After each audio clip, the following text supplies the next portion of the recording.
wa ta'ala yang selalu dan senantiasa memberikan kepada kita semuanya kenikmatan, nikmat yang banyak, nikmat iman, nikmat Islam, nikmat kesehatan jasmani dan rohani, serta nikmat kesehatan dan panjang umur, sehingga alhamdulillahirabbil alamin atas izin Allah Subhanahu wa taala kita bersama-sama dapat berkumpul di tempat yang suci ini dalam menjalankan salah satu perintah Allah Subhanahu wa taala yang diwajibkan bagi muslim laki-laki, yaitu salat Jumat.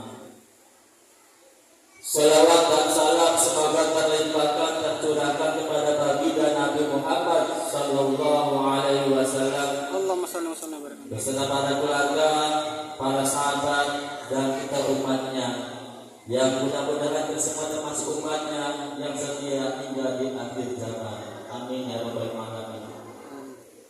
Selanjutnya fatwa wasiat kepada diri sendiri dan umumnya pada para jamaah sekalian untuk senantiasa kita meningkatkan iman dan takwa kita kepada Allah Subhanahu wa taala dengan menjalankan segala perintah Allah Subhanahu wa taala dan menjauhi apa yang dilarang oleh Allah Subhanahu wa taala. Ma'asyiral muslimin jamaah rahimakumullah. Pada kesempatan siang hari ini khatib akan menyampaikan pesan surat Al-Ahqaf ayat 15 yang tadi dibacakan kami. Dalam kehidupan pada makhluk apapun yang berkembang, proses yang disertai dengan pertumbuhan berat, besar dan tinggi pada makhluk hidup disebut sebagai pertumbuhan. Semua makhluk hidup tanpa terkecuali pasti akan mengalami pertumbuhan. Misalnya pohon yang bertambah tinggi, hewan yang bertambah besar, begitu juga dengan pertumbuhan manusia yang bertambah besar dan bertambah tinggi. Secara garis besar, pertumbuhan manusia dimulai dari saat masih berada di dalam kandungan seorang ibu hingga tumbuh besar atau dewasa dan akhirnya menua. Menurut informasi yang berhasil dihimpun, ada 8 tahapan dalam proses pertumbuhan manusia. Yang pertama adalah tahap pertumbuhan sebelum lahir, kemudian tahap pertumbuhan bayi, kemudian tahap pertumbuhan anak-anak awal, tahap pertumbuhan anak-anak lanjutan dan sampai akhir, tahap pertumbuhan remaja, pertumbuhan dewasa awal, tahap dewasa pertengahan dan tahap dewasa akhir. Ma'asyiral muslimin rahimakumullah. Menurut Ibnu Qayyim al-Jauziyah, usia manusia diklasifikasikan menjadi 4 periode. Yang pertama adalah periode anak-anak atau aulad, sejak lahir hingga akil balik. Yang kedua pemuda atau syabab, sejak akil balik hingga 40 tahun. Kemudian dewasa sulul, berusia 40 tahun hingga 60 tahun. Dan terakhir adalah masa tua, yaitu 60 tahun ke atas. Ma'asyiral muslimin rahimakumullah, kita tinggal berada di posisi yang mana? Kalau kita berada di posisi usia 40 sampai 60 tahun, termasuk kategori masa atau tahap dewasa tengah. Tahap ini menjadi masa awal manusia mulai menua. Pertumbuhan tidak lagi terjadi, justru fungsinya semakin melemah seiring dengan asupan dan gaya hidup yang berlanjutnya. Ma'asyiral muslimin rahimakumullah. Tanda-tanda perubahan akan dimulai terlihat seperti keriput dan uban, gigi yang rongkong, telinga yang jauh pendengarannya, mata yang mengabur dan tenaga yang sudah semakin berkurang. Oleh karena itu, usia 40 tahun adalah sebagai usia yang istimewa. Allah Subhanahu wa taala berfirman dalam Al-Ahqaf ayat 15.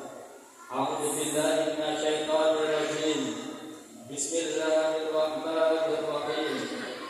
Wa wasaynal insana biwalidayhi ihsana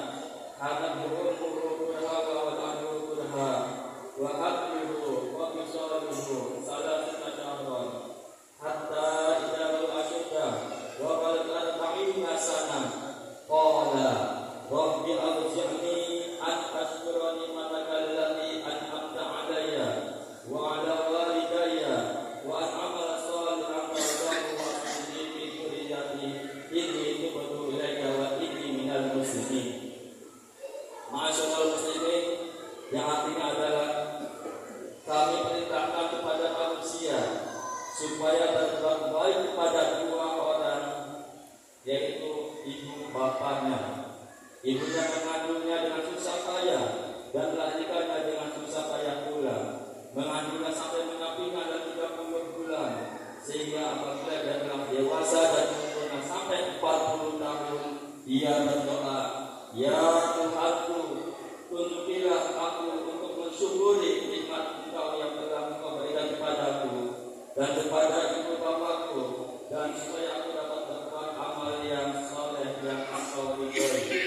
Berilah kebaikan kepadaku dan memberi kebaikan kepada anak cucuku. Sesungguhnya aku bertobat kepada Engkau dan sesungguhnya aku termasuk orang-orang yang berserah diri." Ma'asyiral muslimin, jamaah rahimakumullah, jika kita melihat secara mendalam apa yang terkandung dalam Al-Ahqaf ayat 15, ada usia manusia yang secara defisit disebutkan terkait dalam pertimbangan kedewasaan seseorang, yaitu usia itulah 40 tahun. Tak perlu kita utak-atik keramatnya angka 40. Cukup kita merenungkan maknanya ketika Allah berfirman yang telah saya bacakan tadi. Berdasarkan ayat di atas, ketika seseorang menginjak usia ke 40 tahun, maka ada beberapa hal yang harus kita fokuskan sebagai pandangan hidup. Dan di atas kita bisa sebutkan bahwa wasiat yang kita ambil dari ayat tersebut adalah yang pertama, ketika seseorang yang sudah menginjak 40 tahun ke atas, yaitu adalah bersyukur kepada Allah Subhanahu wa taala.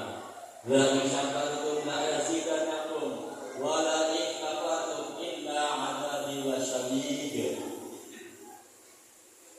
Misalnya sebagai contoh sederhana, dengan menerima apa yang diperintahkan oleh Allah kepada kita, dengan tidak mengeluh atas segala sesuatu yang terjadi dalam kehidupan kita, baik itu rasa senang maupun rasa sulit, kita harus bersyukur. Bersyukur adalah cara kita berterima kasih kepada Allah dan mengucapkan alhamdulillahirabbil alamin. Dengan perbuatan kita laksanakan kepada Allah Subhanahu wa taala, itu adalah cara kita bersyukur kepada Allah yang telah diberikan banyak kenikmatan dan nikmat itu diberikan untuk perbuatan yang baik. Selanjutnya adalah bersyukur kepada kedua orang tua. Allah menjelaskan tentang agungnya hak kedua orang tua, di mana Allah mewasakan kepada kita secara khusus untuk berbakti dan berterima kasih kepada kedua orang tua. Perintah Allah untuk berterima kasih kepada kedua orang tua tidak hanya melihat atas. Allah juga berfirman dalam surat Luqman ayat 14 yang berbunyi, A'udzubillahi minasyaitonir rajim. Bismillahirrahmanirrahim. Wa wasainal insana biwalidayhi hamalatuhu ummuhu wahnan 'ala wahnin wa fisaluhu fi amaini ashhuril wa liwalidayhi ilaikal masir. Yang artinya, dan kami perintahkan kepada manusia agar berbuat baik kepada kedua orang tuanya. Ibunya telah mengandungnya dalam keadaan lemah semakin lemah dan menyapinya dalam usia 2 tahun. Bersyukurlah kepadaku dan kepada kedua orang tuamu, hanya kepadamu aku kembali. Dan karena itu, kita yang masih memiliki kedua orang tua harus bersyukur kepadanya, karena kita masih bisa berbakti kepada kedua orang tua, sehingga apa yang Allah inginkan dapat menjadi anak-anak yang soleh, anak yang dekat kedua orang tuanya. Kemudian yang ketiga adalah beramal soleh. Ayat ini tidak menyimpulkan bahwa kita dianjurkan untuk memperbanyak amal soleh atau perbuatan baik. Perbuatan baik adalah melakukan semua perbuatan yang baik yang sesuai dengan perintah agama. Dan yang keempat adalah mendidik anak sesuai ajarannya. Anak merupakan penerus kehidupan bagi kedua orang tuanya. Cita-cita atau perbuatan yang tidak dapat dilakukan semasa hidupnya diharapkan dapat dilanjutkan oleh anaknya. Oleh karena itu, anak juga merupakan harapan orang tuanya, bukan saja ketika hidup, tetapi juga setelah meninggal dunia. Maka berbuat baik kepada kedua orang tua yang telah meninggalkan dan mendoakannya, menjarai kuburnya sehingga orang tua senang.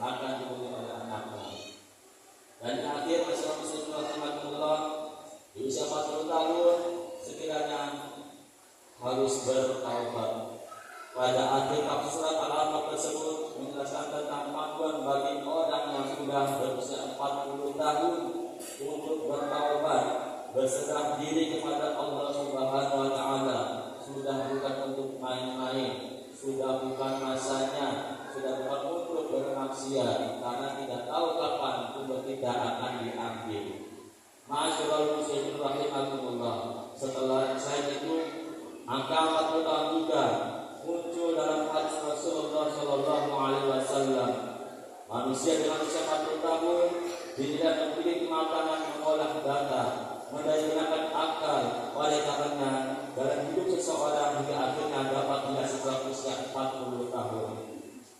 Ma'asyiral muslimin rahimakumullah. Jika ada seseorang yang sudah berusia 40 tahun atau lebih, namun dia belum terbetik hatinya untuk menemani ibadah lebih mendalam dan fokus, bahkan lalu berdiri dari Allah Subhanahu wa taala, maka bisa jadi itu terhadap subuh Fatimah. Naudzubillah min dzalik. Oleh karena itu masyarakat Rasulullah agar kita terhindar dari itu, maka sebaiknya kita berkaca dan mengenali diri dengan nur Allah